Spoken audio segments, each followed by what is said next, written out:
Back in the forests of Nibble and Iwen after a detour in the Forbidden Lands, Wander has unfortunately taken down the 16 Colossi, and I can now conclude my series on Ori with the last videos analyzing Gareth Coker's score. After the prologues, nature, tones and musical loops, let's talk about narration. Obviously, a large part of this narration involves the use of themes, good old leitmotifs, but I couldn't resist dedicating a complete video to them. This will be the last step of the analysis. For now, in this video, I'd like to have a look at other aspects of narration, mainly one of its defining characteristics, versatility, and the different uses of the voice in the game and soundtrack. This is again something I mentioned in a previous video about Ori, its readily cinematographic aspect, with long cutscenes, long prologues especially, a very elaborate and elegant camera management, notably during the gameplay. Obviously, the music will participate in this, accompanying the cutscenes as closely as possible, illustrating the versatile gameplay, reinforcing the richness of the world and its very aestheticized decline, bringing hope in the darkness, just like Ori. This has been the subject of a whole video. The world of Ori is certainly in decline, but it does not lose its generosity. It pushes to the extreme the diversity of the biomes, features an exuberant physics, and, except maybe in the silent woods, remains very alive in its own way, dressed in a warm light, or managing to arouse wonder by the magic of its nocturnal atmospheres. The music accompanies this artistic approach and, in turn, sublimates all the areas of Nibble and Iwen, as well as the emotions of the characters, whether they're present or not. Part of the generosity of the game also lies in the variety of emotions experienced. The emphasis on family is notably very touching, and their fluidity. The music is as open as the forest. It's also the last way to bring a form of beauty where our breath of life seems to have disappeared. So how does it do this? Although the color of Ori's score is highly recognizable, the classical orchestra, the choir, non-orchestral instruments and very developed percussion, it's not unique, by which I mean that this color has multiple facets. More than color, of course, it's the sound as a whole that's intended to be ductile, exploring a whole range of possible orchestral masses in addition to the colors. Just think about my previous video on Shadow of the Colossus. Kootani's score is extremely homogeneous, notably the Colossus musics, which not only use the same tools, this is one of the fundamentals of compositional work, of course, but above all has a very specific, extremely coherent and compact color, yet there is a form of richness. Let's be clear, it's not the same story at all, not the same world at all, the music is managed differently. The sound of the string section might probably be the most striking example for me. As I listened to the OST a lot in a short period of time, I quickly got the feeling that I was immersed in a sound color extremely specific to the Forbidden Lands, and more specifically to the Colossi. If you're interested, just check out the video. I'm getting back to Ori. This versatility is perceptible on the scale of the world, as moving from one biome to another obviously changes the music. Extremes are very close in Iwen, the silent woods and the windswept wastes.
or llama pools and inkwater marsh.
It's perhaps a little less striking in Nibble, but we still move from the misty woods and their characteristic whole tone scale to the Valley of the Wind, for example.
On the scale of one biome, it works just as well since some biomes have several musics.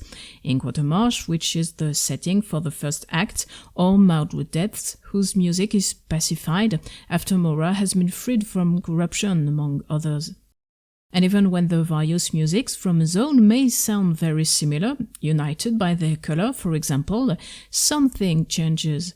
In the second video on nature, as it is shown and as it is apprehended by Ori, I explained that Rachel Mellis used all the dimensions of the sound to translate the opposition between the two types of gameplay, passive with a feather and active with a charge jump. In Gareth Coker's score, there's always something which is renewed. The Silent Woods may be the richest place from this point of view, at least it's emotionally rich, as it's here that we discover the extent of decay, find Ku, meet Shriek, and you know what happens next. This whole sequence is musically very rich, very quick. I'll go into more detail in the last video. This almost permanent variability is perhaps even more significant in the cutscenes, since this is when the action moves forward, either through the use of ellipses and fades, for the prologues, both showing several months of Ori's life in about 10 minutes, and are therefore very changing in their instrumentation, for instance, or when we are confronted with key moments during which the story suddenly shifts, emotions change in an instant, and so must the music. One example that always stands out for me because of its importance to the story is the cutscene Her Pain, where we witness the light ceremony as it was tragically experienced by Kuro and her children. It might not be the most spectacular example of the score's versatility, but this one is particularly poignant. It opens with the main theme as we see Kuro feeding her kids.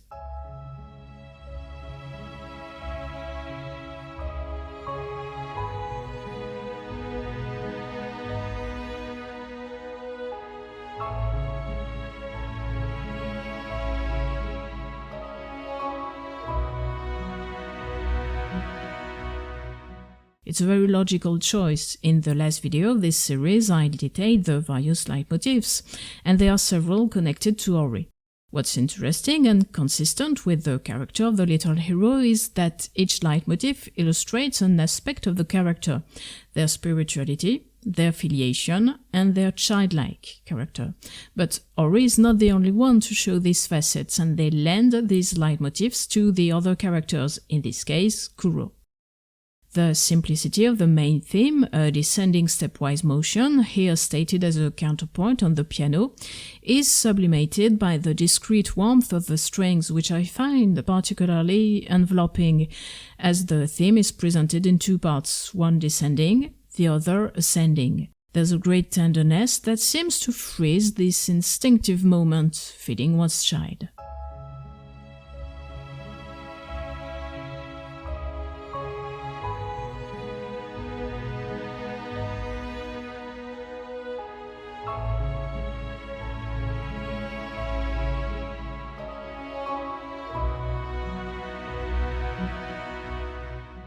The very slow tempo is nonetheless supported by the piano and the PIDs, which discreetly give a small impetus at the beginning of each bar.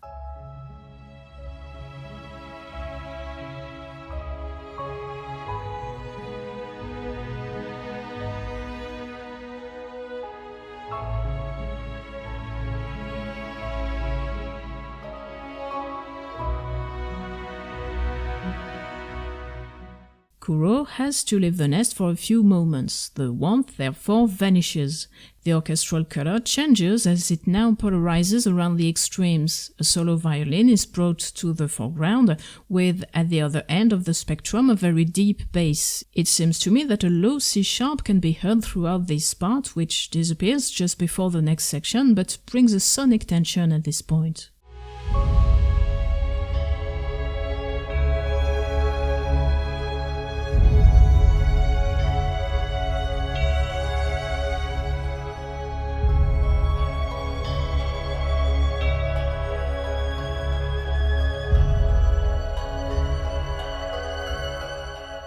The violin uses a short motif from the prologue, appearing the second day when Naru emerges from their little shelter, taken up again during Ori's resurrection, and of course reused many times in some pieces, and even fanfares.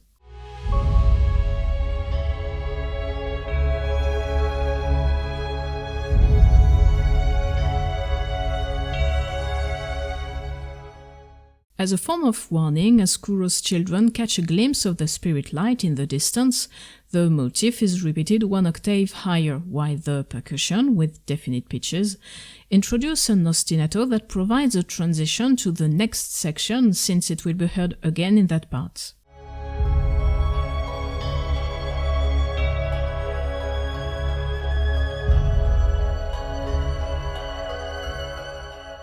The sound then concentrates in the lower register, giving way to the scansion, that of the low percussion with their obsessive rhythm, and that of the low strings doubled by the piano with their obsessive motif.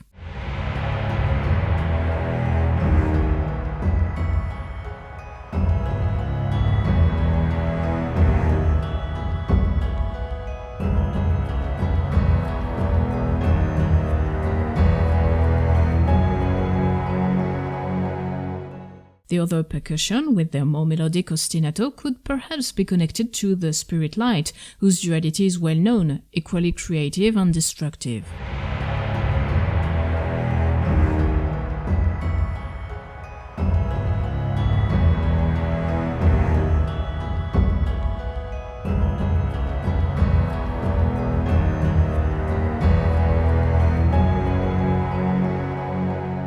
fact, the sound design used in this cutscene is different from the one heard in Kuro's first cutscene, her rage. First, there's the usual thunder effect, but the spirit light's progression towards the nest is underlined by a sort of female choir that feels synthetic, becoming higher and higher pitched as it approaches the young owls, underlining their fright, the sound itself getting almost frightening.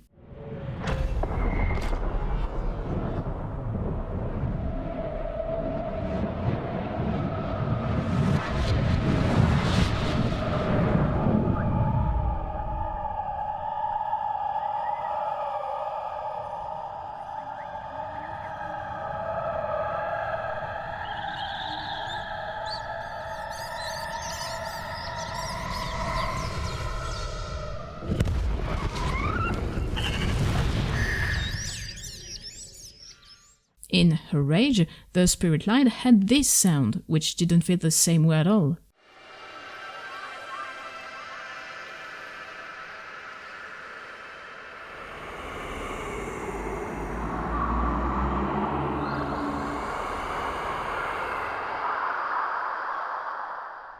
The music's color changes again, brought by a transition on the strings playing tremolo.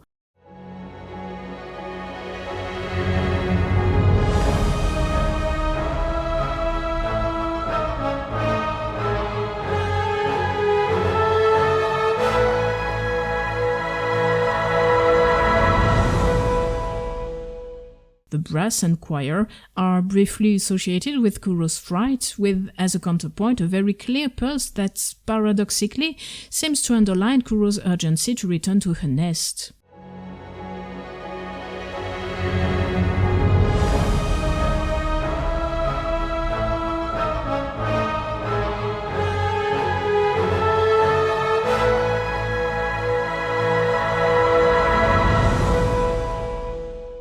The orchestral mass, however, collapses as all is lost.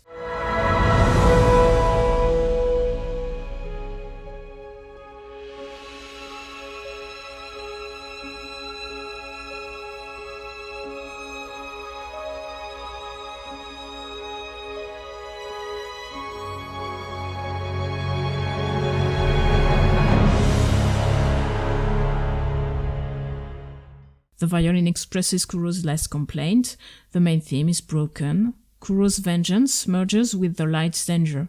Less than 2 minutes after this sweet opening scene, everything closes in on the low register, on the tonic, on this strange and fateful scansion.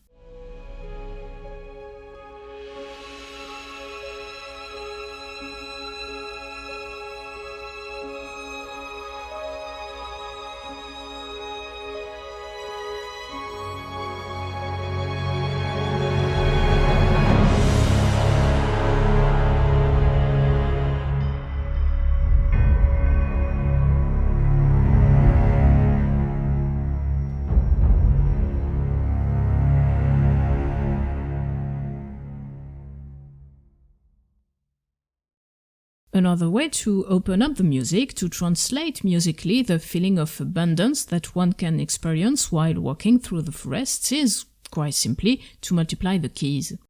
This is something I had touched upon by briefly because this video was about a game not yet released in my video about the artistic and gameplay elements that could be expected in Silksong.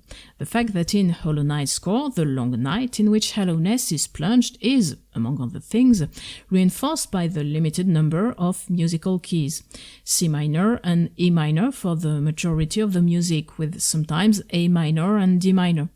They aren't the only ones, but they are predominant.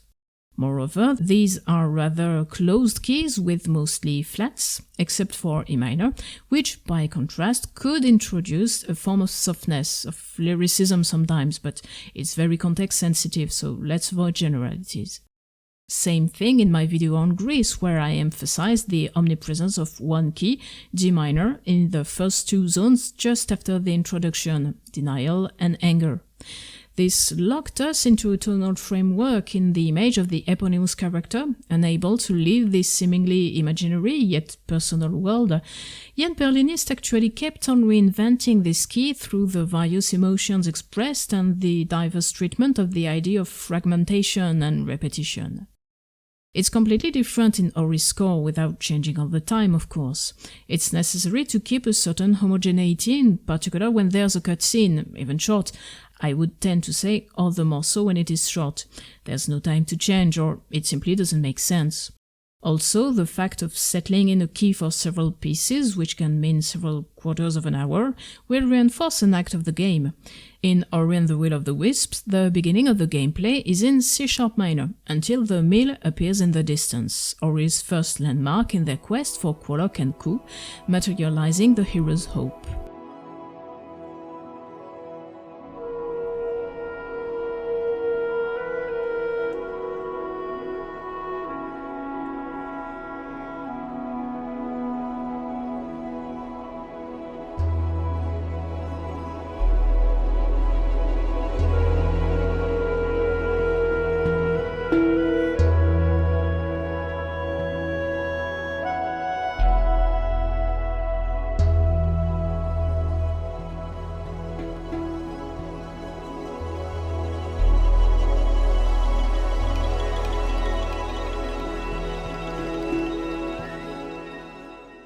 Quolock's trials are in E minor, briefly, then B minor from the moment we enter his cave.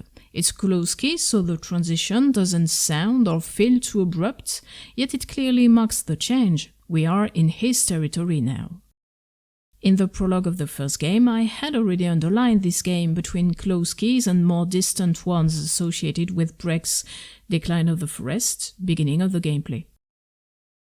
In the second one, the storm as we approach Naiwen is accompanied by a brutal modulation. We were in A minor, poof, C# minor, to announce the tonal framework of the whole first part.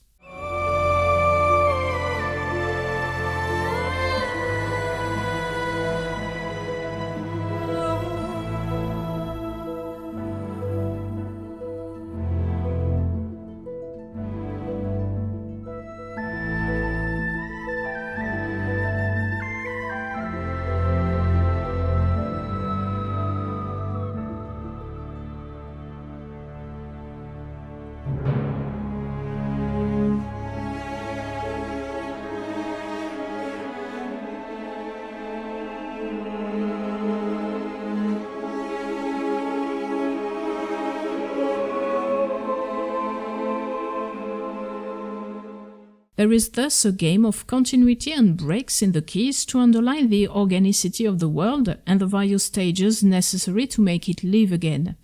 For example, in the Silent Woods, the music is in G minor.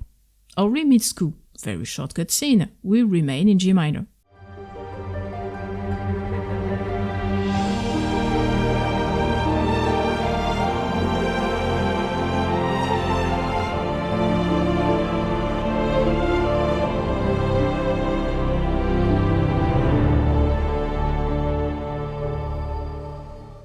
Shriek interrupts this sweet reunification. Her theme is stated in D minor. It changes the key of the rest of the gameplay, which remains in D minor.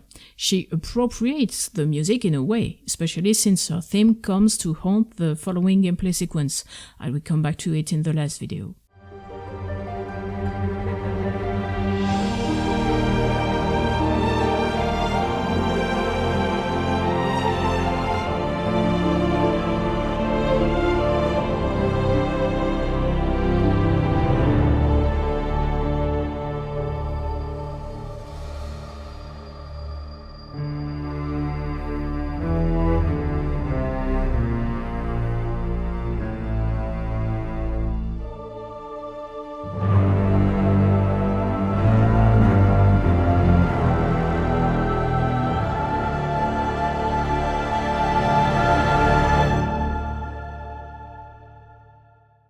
During Shriek's violent attack, there's a new break. During the scene, we're back to G minor, until Ori goes to see Quolock.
The latter tells them the past of Naiwen, the story of decline.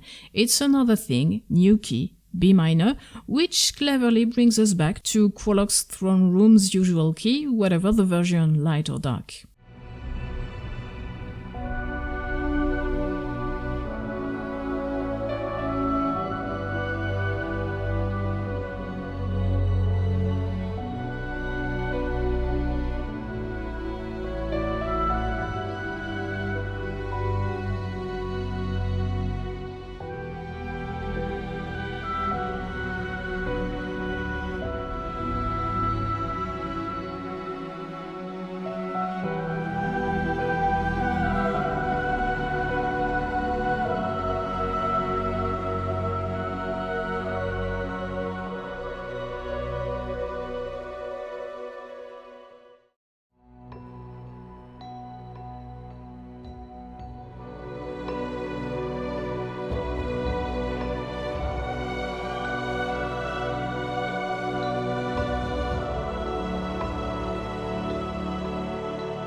In the fight against Mora, we're in G minor in the first phase, but it spectacularly switches to D minor in the second phase, just as Ori regains the upper hand.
The same is true for the final confrontation, starting in C-sharp minor and modulating to D minor, once again, just as Ori's musical elements take over.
The ambient music, I mean the transition music, also helps to give a form of unity between the different keys. When leaving the Wellspring Glades in G major, we switch to a transition music in D, so the dominant of G. Then we remain in D minor during the first part of the Wellspring dungeon. It works.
Even if you're not a musician, as long as you pay attention to the music, I think you can feel the care given to the evolution of the tonal framework, precisely because there is no clash. Everything is done very logically, but also intuitively.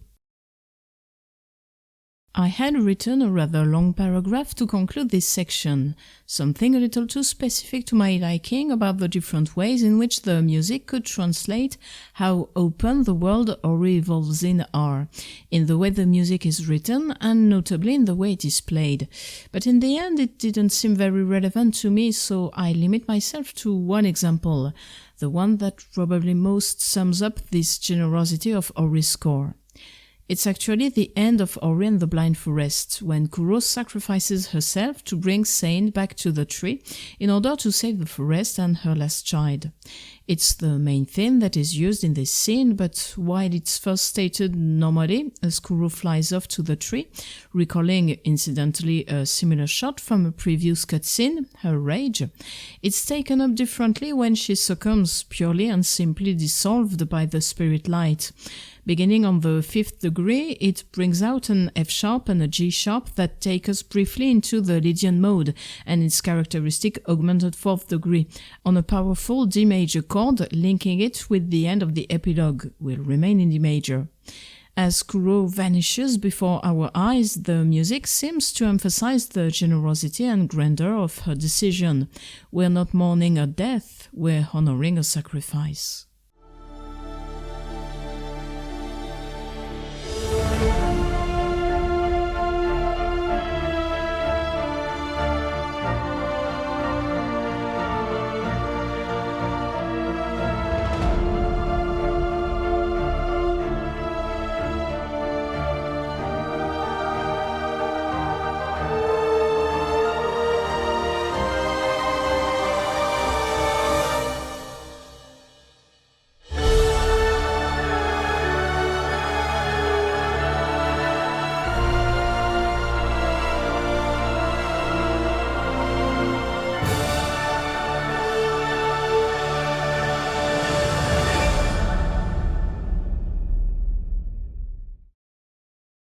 The other element related to the narration I'd like to discuss is of course the sung voice.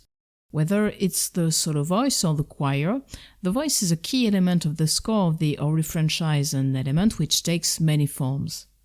It's not associated with a text. At most we hear the choir chanting Quolok's name in his battle music, only vowels, possibly some effects, and it will embody the duality of Ori, a spirit raised, sheltered from their strange nature, the voice of the forest also in the second opus, but it is of course a versatile support for the rich emotions of the franchise. This voice introduces both games. Both menu screen loops and the prologues have a developed voice part. Regarding the menu themes, as they are vocally very simple, Ori's theme is not complex to sing, one could imagine that it is a melody sung to lull someone to sleep, anticipating the relationship between Naru and Ori. We saw that the first game was focused on the character of Ori child, and then Ori and Ku. This vocal warmth is a regular feature of the score, notably during the cutscenes.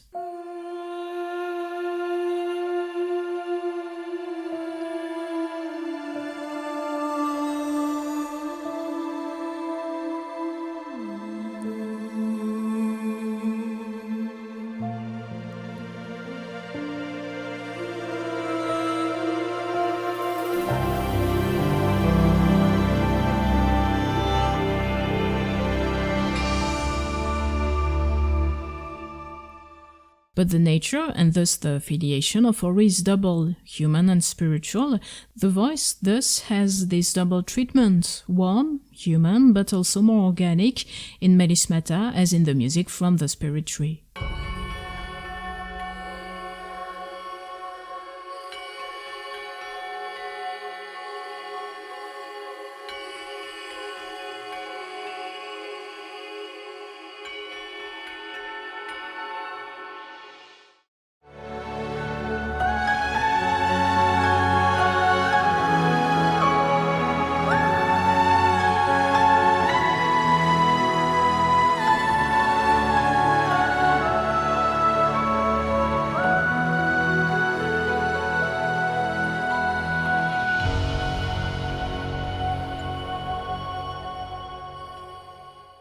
Although the music calls for instrumental leitmotifs, a character will very often have their instrument, like the clarinet for Kulok, the oboe or English horn for Ori, the recorder for Ku. Sometimes an instrument is not enough, especially when it comes to expressing freedom, that of Ku when she finally flies.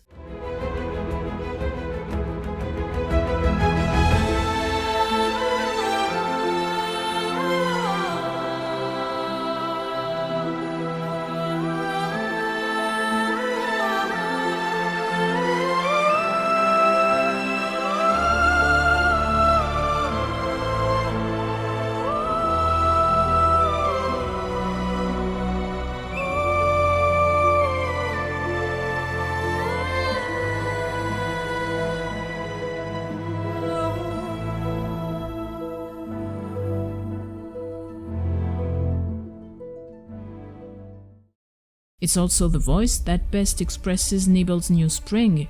It's hard to imagine another instrument that would equally embody this organic yet gentle impulse.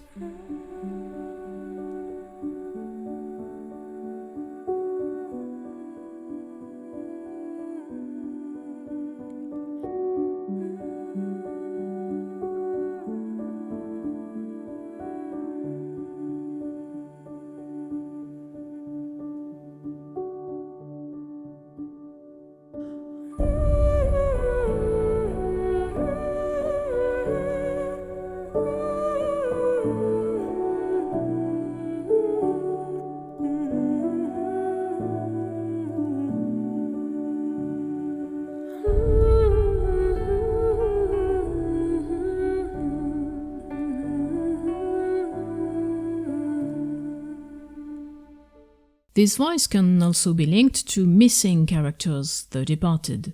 In the video on tones, I studied the music of Marlwood Depths.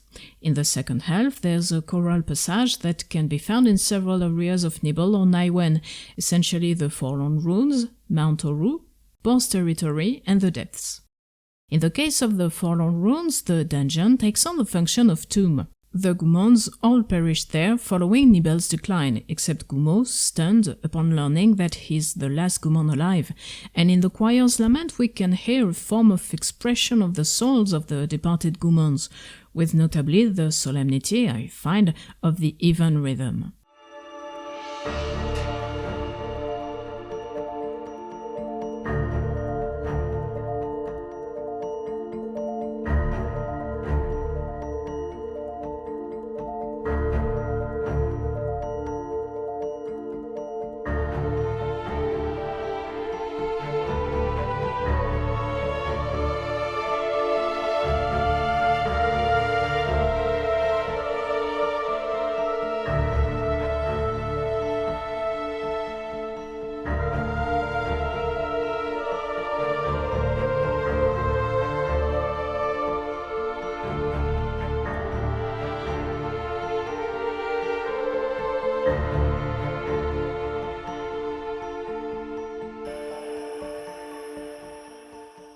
This gives a particular color to the music of this dungeon, the only one in which death is truly shown.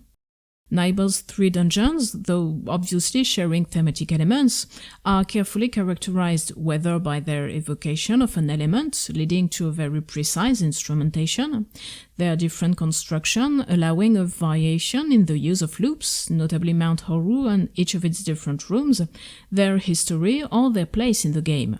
The Jinzu Tree was for me an exploration of Ori's newly discovered spirituality. The Bash offered them another way of apprehending Nibel. The Forlorn Runes would rather have a memorial function. The 3 escapes all use the main theme, in addition to other common motifs such as the famous ascending scale, but again, each has its own specificity. The first is well balanced between the dynamism, the urgency, and the lyricism of the main theme. The third takes on a particularly spectacular dimension, while the Runes Escape, although as rhythmic as the others, concludes this dungeon with a very poignant color through the contrasting use of flute and vocals, the flute bringing great intensity, a direct urgency, exploding from its first intervention, and the voice more restrained, hinting at a softer complaint.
The Silent Woods also seem to hint at ancient souls, as the key says. It is indeed a dying place. He says a place of death in the French translation.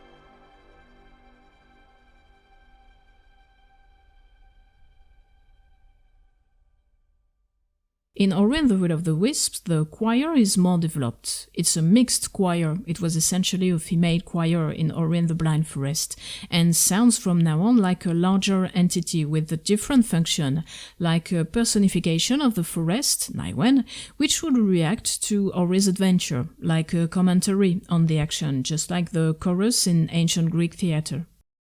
Indeed, it appears from the prologue of Ori and the Will of the Wisps, when Ku and Ori arrive in Naiwen after following the birds in migration, sweeping away Ku's newly found serenity with the other birds, and sealing the dying spirit willows belonging to the fantastic toad.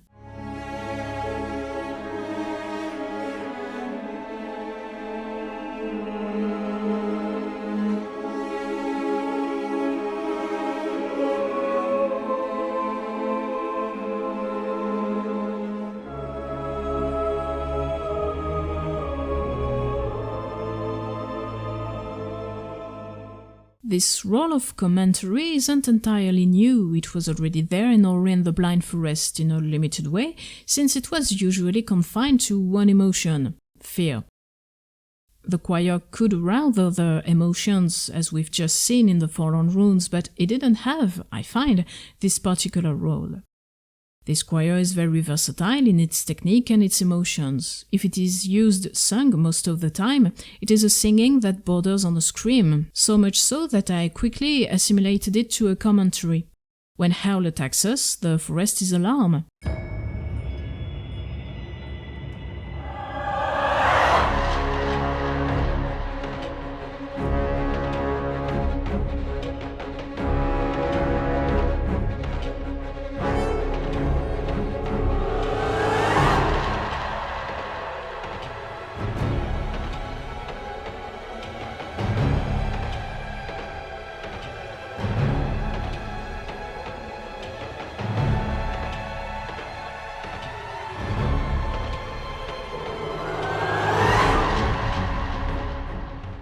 Or it accompanies our fall into Mora's lair.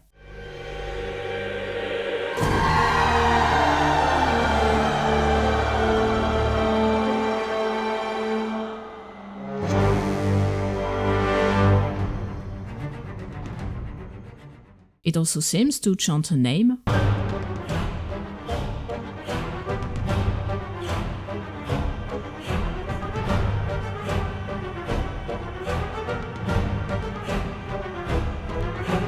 But mostly we recognize Krolok's name in his battle theme.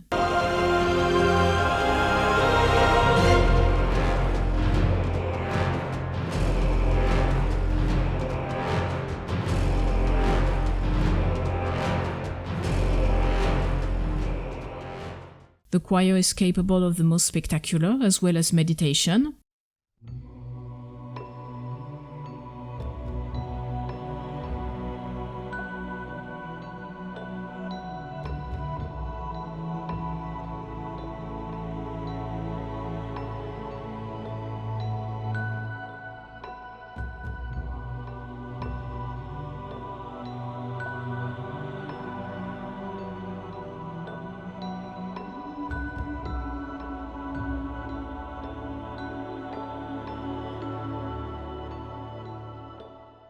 or even of a certain bliss as in llama pools. The monkeys are happy to be able to return there. They thank Ori as they can now fish and swim again.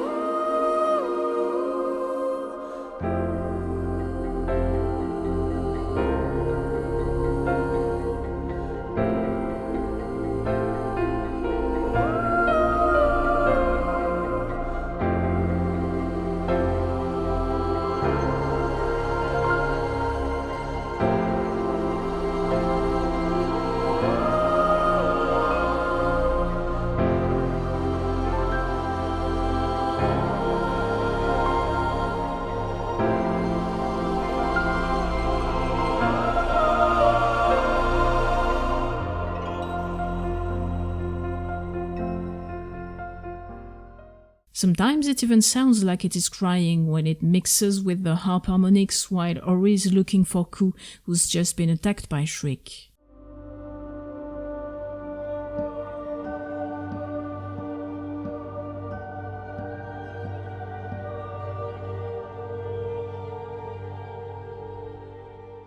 It is a material all the more ductile that the way it's integrated into the orchestra is really sumptuous. It knows how to blend perfectly. At the end of Mora's theme, the fusion between the strings, the brass and the choir is a delight, or to escape from it, to assert itself without clashing with it, like in Shriek's attack.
The chosen points of view are thus more varied, whereas in Ori and the Blind Forest the music gave us rather access to Ori's reactions. As I had explained in one of the previous videos, Ori is a witness. It diversifies in Ori and the Will of the Wisps to the point that the forest, in decline but almost personified, seems to have a voice accompanying the feelings of Ori and those of the player. But there are other points of view in the music. I'll come back to it in the last video with Quolock, who puts us to the test more than once before we access his throne room. Or even the mill, there is a kind of personification of the building itself in the music of the first dungeon. It would appear we are done. This was a short video, just a transition since there's one video left, a big one. In the last part, I will analyze the musical themes of Ori with a focus on Dash Through Their Home, then the main musics of Ku, Quolock, Mora and Shriek. Thanks a lot for watching this video and see you very soon for the last video of this analysis.